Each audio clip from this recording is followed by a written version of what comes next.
Talking land management now. These warmer days, along with plenty of moisture and light winds, mean some landowners are thinking about prescribed burns. But with conditions like these, do the safety precautions change at all? For the answer, we turn to our fire ecologist, John Weir. So we're out conducting a burn today. You know, we're only a few days out past that really bad cold snap and all the rainfall and weather. Grassy fuels have dried out. We've got some really beautiful weather today, perfect conditions. We got winds that are well within conditions, good humidities and stuff. And we get that a lot of times following those bad fronts and those bad spells of weather. We're going to start picking up some few good days before our next front comes in, and we've got another one coming in towards the end of this week. So we've got a couple of good days here. We might as well take advantage of them. Today we're burning a half section for two different landowners, and we got them to work together to burn it all at one time, so that way we didn't have unnecessary fire breaks and a lot more work. We made it real easy. We're using the roads as fire breaks and natural barriers like wheat fields and a bunch of land we already burned.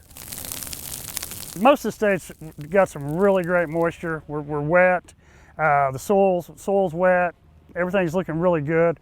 A lot of places our ponds are filling back up, so we've got good moisture conditions. So also within that good moisture conditions, we got a lot of people wanting to start to burn because it's not too dry. Not like we've been the last couple of years where this time of year has been really dry all the way up into March or April, and then everybody's trying to throw their burns in. So a lot of times people, these kind of good conditions and this kind of winter we're having is suitable to start burning as early as you can. You know, a lot of times, again, people think that it's too wet to burn. Again, grassy fuels are burning great. They're 1 hour fuels. Now, if you're wanting to burn leaf litter and stuff like that, it's not going to burn. You know, that stuff is too wet.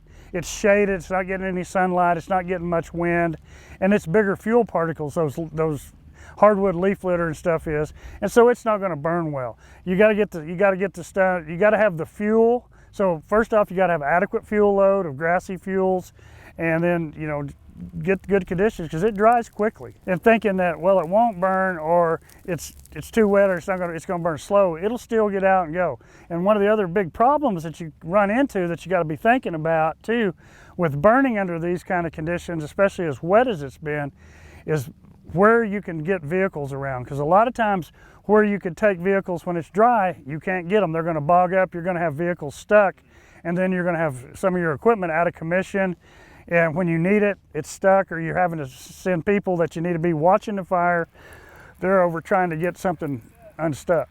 And the other thing people have to remember, once you burn an area off like this where it's blackened, you don't have the support of all that dry grass and everything else, so it's a whole lot easier to get stuck out here in the black than it is area that hadn't been burnt. So you got to really be careful, or you'll have all your fire trucks all stuck. You still have to watch the humidity. Even when the wind's calm, if the humidity's low, you can still get a spot fire, and then you're calling the fire department to come help. So as long as you monitor the wind and the humidity and you've got plenty of help and you follow your burn plan, you should be pretty safe. Again, our wildfire season really starts in November when everything goes dormant in the state. We've had a pretty mild winter. Again, high humidities. Our humidities have stayed really high, and then we've also been blessed with rains off and on. So again, that's helped with that. Again, we've still got dry fuels, that grassy fuels, 1 hour fuels that can dry out quickly. So care still needs to be taken with everything. And again, just as I mentioned earlier too, on the prescribed fire side, especially on the wildfire side, you know, thinking about going out and trying to put a fire out, you can only go to areas where that vehicle can travel.